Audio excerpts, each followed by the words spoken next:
Assalamualaikum everyone, welcome back to Mr. TECHFOX. Today I'm going to show you how to zip and unzip files on your MacBook, and I'll do it step by step so you can follow along. This tutorial is necessary because compressing files helps you save storage space and makes sharing multiple files a breeze. Let's get started. First, I'm going to zip a file. Here's the folder I want to compress. I'll just right click or control click on it. Then select Compress.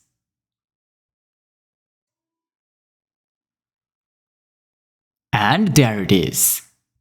The .zip file appears right next to the original folder. Super easy.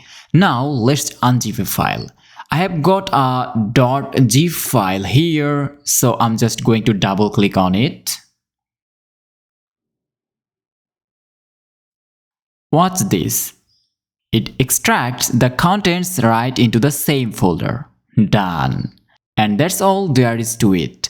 Now you know how to zip and unzip files on your MacBook. If this was helpful, don't forget to hit that like button, subscribe to Mr. TECHFOX for more quick tech tips. See you next time.